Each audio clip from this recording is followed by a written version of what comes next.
Hello guys. So today we are going to continue from that last video about improving our financial education. And the topic that I want to cover today is how we can use AI and dive deep into debt management. So again, on the left we have Grok and on the right we have ChatGPT. Let me know if you guys want me to test any other forms of AI. For now, I've been just using Grok and ChatGPT because they are the most widely used as of today. So let's go into Grok first. All right, guys, diving into Grok first. So let's dive deep into debt management. Understanding debt is a game changer. It's not all evil, but it can sink you if you don't handle it right.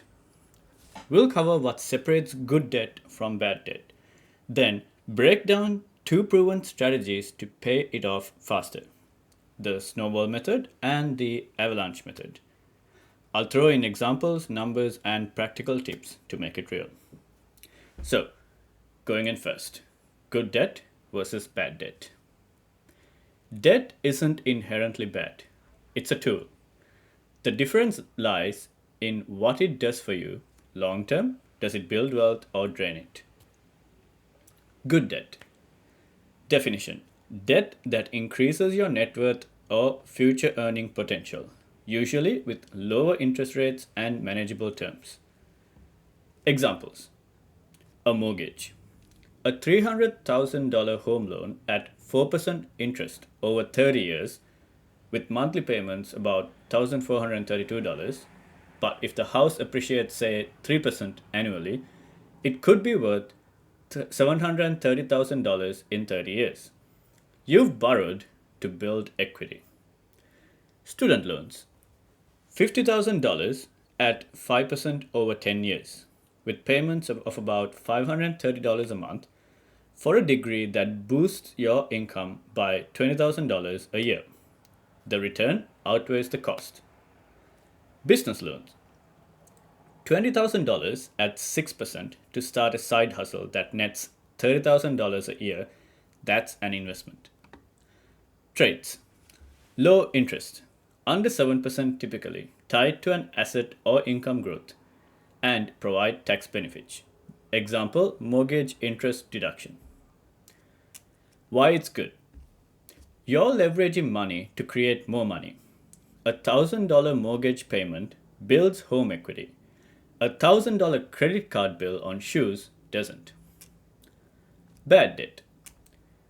Definition: debt that funds depreciating assets or lifestyles, often with high interest that compounds against you.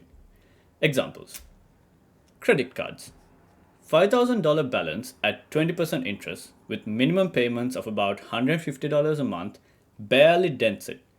But after 5 years, you've paid $4,500 and still owe $3,000. The total interest is $6,000 plus if unpaid. Payday loans: $500 at 400% APR, due in 2 weeks with $150 interest. Miss it and it spirals.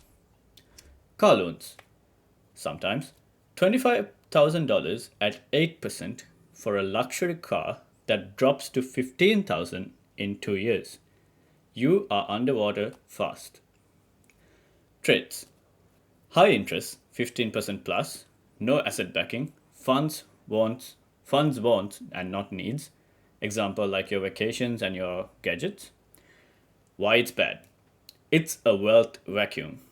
That $5,000 credit card spree could cost $11,000 over time with nothing to show for it. Gray area: car loans. A $15,000 loan at 3% for a reliable commuter need is better than $40,000 at 10% for a status symbol, which is a want. Personal loans: $10,000 at 7% consolidates to 20% credit card debt. Good. Same loan for a wedding is bad. Rule of thumb: good debt appreciates or earns, bad debt depreciates or burns. Compare interest rates to inflation. or investment returns. If debt costs more than you gain, you are in trouble. Strategies to pay off debt faster. Once you've got debt, the goal is to kill it efficiently. The snowball and avalanche methods are the heavy hitters. Both work, but they hit different psychological and financial buttons. Debt snowball method. How it works. List debts smallest to the largest by balance. Pay minimums on all, then throw extra cash at the smallest until it's gone. Roll that payment into the next smallest and repeat. Why it works. Quick wins build momentum. Knocking out a $500 debt feels better than chipping at a $10,000 one. Example. Debts. $500 at 5% interest rate, $2,000 at a 10% interest rate, and $10,000 at a 15% interest rate. Your income, $3,000 a month.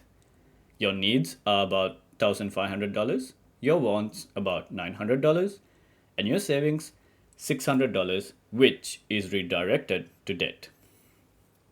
Minimums. $20 for the $500 loan, $50 for that $2,000 loan, and $200 for the $10,000 loan, which equals to about $270 in total. The extra money that you have left is $600 minus the $270, which equals to $330 to smallest debt. Month 1. 500 debt gets $350, which is about $20 a minute plus $330 extra, which gives a balance of $150. Month 2. $150 is paid off. Now, $350 goes to that $2,000 loan, and which is about $50 a minute plus $300 extra, which gives a balance of about $1,700. And by the month 8, that $2,000 loan is gone. So $400, which is 50 plus the 350, which you paid for the debt hits $10,000 debt. The snowball grows. Time. 18 months to clear all, assuming steady $600 extra comes into your account. Total interest paid $1,800, higher due to ignoring interest rates initially. Best for people needing motivation and small victories to keep you going. Now we move on to the debt avalanche method. How it works. List debts highest to lowest by interest rate. Pay minimums on all, then extra cash to the highest rate. Once it's gone, roll payments to the next highest and repeat. Why it works. Saves the most money by tackling expensive debt first. It's math driven and not emotion driven. So, for example, taking the same loans, which is the $10,000 loan for 15%, $2,000 loan for 10%, and the $500 loan for 5%. You get the same budget, which is $600 extra, after the $270 minimum you pay for all the loans. Month 1. $10,000 gets $530, which is $200 minimum plus the $330 extra, which gives a balance of $9,470 by the end of month 1. Month 5, the $500 debt paid. Minimums clear it naturally, which gives $20 freed up. By month 6, $10,000 gets $550, which is the $200 plus the $350, which gives a balance of $7,500. By month 12, the $10,000 loan is gone. $550 hit, and the $2,000 debt clears in 4 more months. The time taken to clear it all is 16 months in this case, while the total interest paid is $1,400, which is less than the snowball at as the high interest rate debt dies first. Best for analytical types who prioritize savings over feelings. Now, comparing the snowball versus the avalanche method, the snowball, faster emotional wins, higher interest cost, so $1,800 versus the $1,400, and the payoff happens in 18 months. The Avalanche Method: slower start, lower cost, slightly faster overall, which gives which is done in 16 months, so it's a 2 month gain. And so there's a hybrid method that Grok has listed here, which is a mix of them both. So knock out a small debt for a win, then switch to Avalanche. Example: clear the $500 first and then hit $10,000. Pro tip: find extra cash, cut wants, drop $100 in dining, sell stuff, $200 from old gear, start a side hustle for $300 a month. Negotiate rates. Call creditors.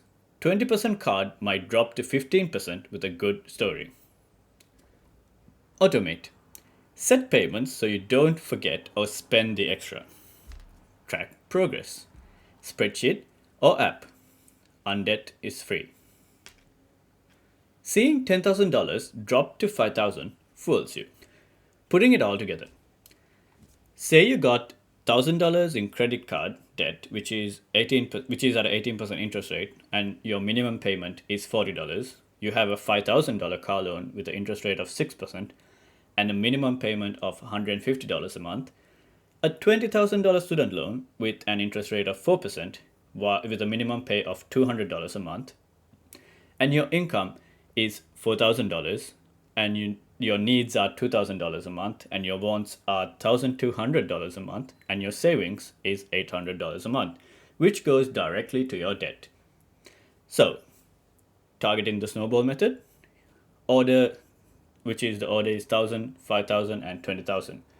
So, you pay off your 1,000 first, you pay off your 5,000 loan first, and your $20,000 loan last. By month one, $1,000 gets $610, which is your $40 plus the $570, which is gone in 2 months. By month 3, the $5,000 loan gets $760, which is $150 plus $610, and that loan is gone in 9 months. By month 10, $20,000 gets $960 a month, so you can clear it in about 2 years, and your interest rate is $2,500. Which is your total interest rate that you paid on all of these loans is about $2,500. Now we move on to the Avalanche method. So you order everything by the highest interest rate to the lowest interest rate. So we have the $1,000 loan at 18% interest rate, $5,000 loan by 6% interest rate, and your $20,000 loan at a 4% interest rate. So the $1,000 loan gets $610, same as your Snowball method, which is gone in 2 months. Next, you target the $5,000 loan, which gets $760, and it's gone in 8 months. And lastly, you target your $20,000 loan, which gets $960, and it clears in 22 months. So the total interest paid is $2,100 for the Avalanche method. And last but not least, I think Grok has given a list of your moves, which is what we can do. Assess. List your debts, balances, rates, minimums. What's good? Mortgage versus bad, which is cards. Pick. Snowball for morale, Avalanche for savings. So if you have a preference. Ask me. Share your numbers, no personal IDs, I'll crunch a plan. So here we have Grok, which gives a very detailed explanation of how we can manage our debt. So that it explains the 2 methods in really good detail, I think. And it provides the option to kind of ask questions and be able to kind of interact with Grok so we can develop our own plan. So that is a good start, I think, for debt management from Grok. And now we move on to ChatGPT. Deep dive into debt management. Debt is often seen as a financial burden, but not all debt is created equal. Some form of debt can be strategic and beneficial, while others can be financially damaging if not managed well. Understanding the difference between good debt and bad debt, along with effective repayment strategies, is key to achieving financial stability. Good debt versus bad debt. So, your good debts are the debts that help you build wealth or improve your financial situation in the long term. And your bad debt is the debt that drains your finances without offering long term benefits. So, there's a few examples of good debt, which is your mortgage. Buying a home builds equity and can appreciate in value. Your student loans, investing in education can increase earning potential. Your business loans, borrowing to start or expand a business can yield financial growth. And investing in assets, using debt to invest income, generating assets like rental properties. And we have a few examples of bad debt. So, high interest credit cards. Carrying a balance on credit cards can result in high interest charges. Payday loans. Extremely high interest short-term loans can trap borrowers in a cycle of debt. Car loans, which is in some cases, as mentioned by Grok, a depreciating asset that loses value over time. Unnecessary consumer debt, borrowing for luxury items, vacations, or entertainment that don't generate future income. So now we move on to the debt repayment strategies. If you have debt, choosing the right repayment strategy can help you eliminate it faster and save on interest.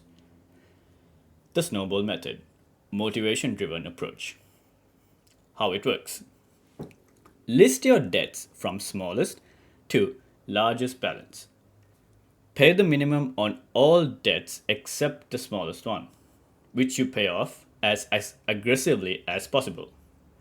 Once the smallest debt is paid off, roll that payment into the next smallest debt. Continue the cycle until all debts are cleared. The pros. Builds momentum and motivation as you see quick wins. Great for individuals who need psychological motivation to stay on track. And the cons. May pay more interest over time compared to the Avalanche Method. Now we move on to the Avalanche Method, which is the more cost-effective approach. And this is how it works. List your debts from highest to lowest interest rate. Pay the minimum on all debts except the one with the highest interest, which you attack first. Once the highest interest debt is paid, roll that payment into the next highest interest debt. Repeat until debt-free. And here are the pros. Saves the most money in interest over time. More financially efficient than the Snowball Method. And the cons. Can take longer to see early wins, which may be discouraging. And now there are a few additional strategies to pay off debt faster, which ChatGPT has provided us. So, make bi-weekly payments.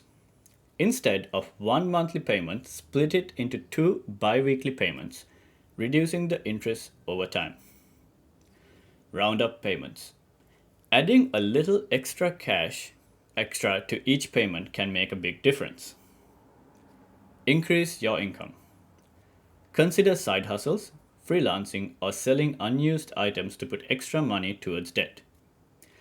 Cut unnecessary expenses.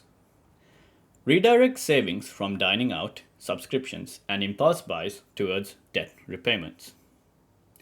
Refinance or consolidate debt. If possible, transfer high interest debt to a low interest loan or consolidate multiple debts into one manageable payment.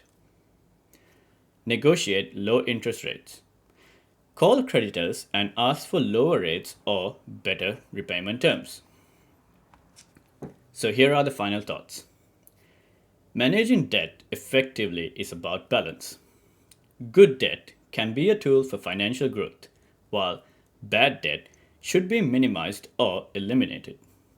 By choosing a repayment strategy that fits your financial situation and personality, you can take control of your debt and build a more secure financial future. Best for motivation is your Snowball Method.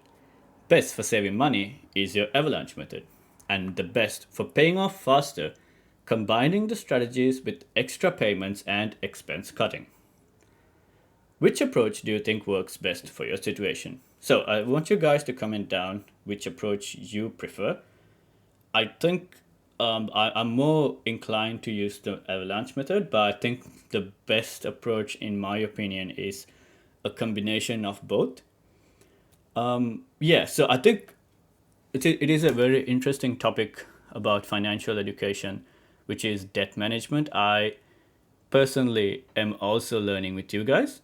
So I've heard the terms Avalanche method and Snowball method, but the use of AI kind of broke it down really well for me to kind of understand what they mean. And like the previous video, I think Rock provides a more breakdown with numbers and calculations. So that is something that I prefer versus ChatGPT provides a more general understanding, which is clear and good for I think most people. So I like numbers, so that Grok kind of helps me understand it better in that terms. So I think the use of Grok and ChatGPT together provides a like an overall better understanding for any party who wants to understand these things.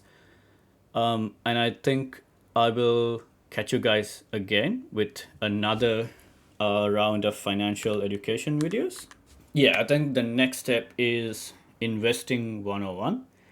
So we are going to dive deep into the difference between a stock, bonds, ETFs, and mutual funds, and how compound interest works, and why starting early beats trying to time the market. So I'll catch you guys in the next video. Please like and subscribe, and stay tuned tomorrow for the next video. Thank you.